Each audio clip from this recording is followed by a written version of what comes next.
कि गैर इरादतन हत्या जो थी, अकस्मात जिसको कहते हैं, इसमें हमने दो हिस्से किए। अकस्मात तो किसी भी व्यक्ति से किसी भी स्थिति में हो सकता है। गाड़ी चलाता रहे एक व्यक्ति और रास्ते में कोई भी बेध्यान हुआ या कोई रश कर आ गया और अकस्मात हो गया। अकस्मात करने के बाद वो व्यक्ति स्वयं उसको पुलिस स्टेशन या तो हॉस्पिटल ले जाता है, तो इसके लिए कम सजा का प्रावधान किया है। हिट एंड रन केस, मरता हुआ छोड़कर कोई भाग जाता है, तो इसके लिए हमने 10 साल की सजा का प्रावधान किया। जो आतंकवादी कृत्य करते हैं उनके प्रति कोई दया भाव नहीं होना चाहिए। कठोर से कठोर इनके लिए कानून का प्रावधान होना चाहिए। और ये नरेंद्र मोदी सरकार का उचित ही निर्णय है कि आतंकवाद के लिए ये कानून में हमने जगह दी है।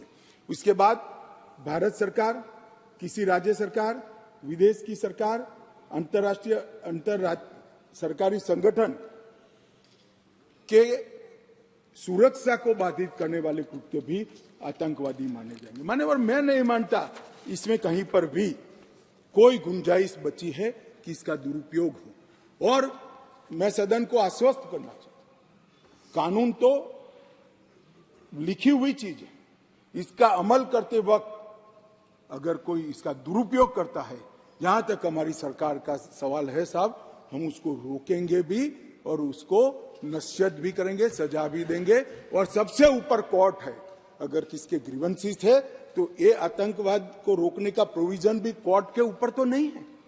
धारा लगते ही कोर्ट इसकी मीमांसा करेगी, मगर इसके डर से आतंकवाद को ही न रोका जाए, मैं इस बात से सहमत नहीं हो सकता। मान्यवर, मैं सदन से अपील करना चाहता हूं कि इस धारा को जो मोदी सरकार लेकर आई है, आपका समर्थन चाहिए, आशीर्वाद चाहिए और जीरो टॉलरेंस का एक संदेश इस सदन से जाना चाहिए। मान्यवर, संगठित अपराध की भी पहली बार व्याख्या की गई है।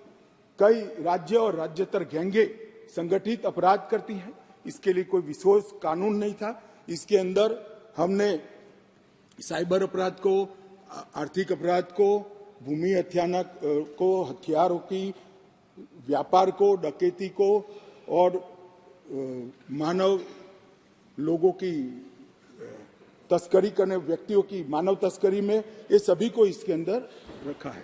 आर्थिक अपराध की भी हमने व्याख्या की है।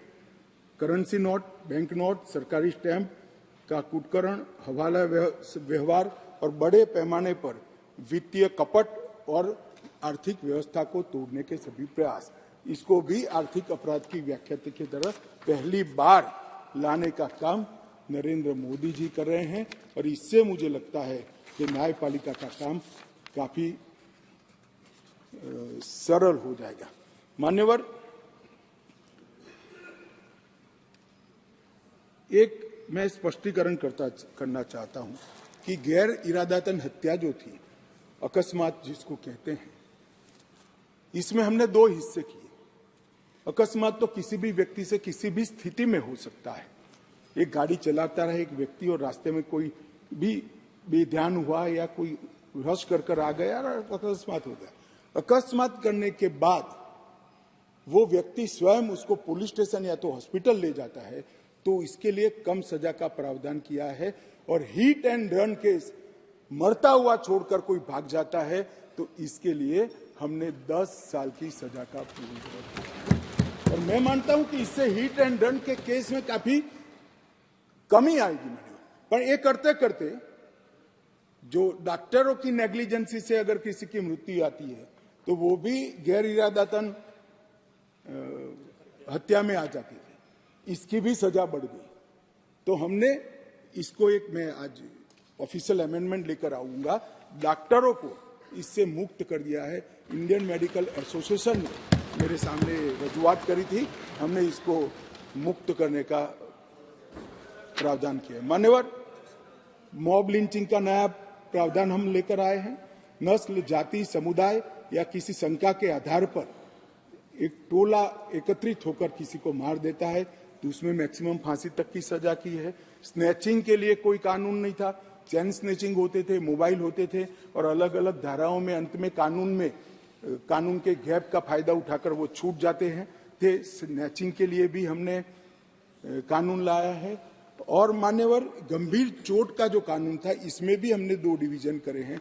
किसी के सर पर लाठी मार दी, इंजर्ड हुआ, तो उसको सजा तो होनी चाहिए, परंतु लाठी मारने के कारण वो ब्रेन डेड हो गया या अपाहिज हो गया, तो इसकी सजा इतनी नहीं होनी चाहिए। तो संपूर्ण अपाहिजता या तो ब्रेन डेड के केस में हमने 10 साल तक का कठोर दंड देने का प्रावधान किया है, इसको सेपरेट किया है।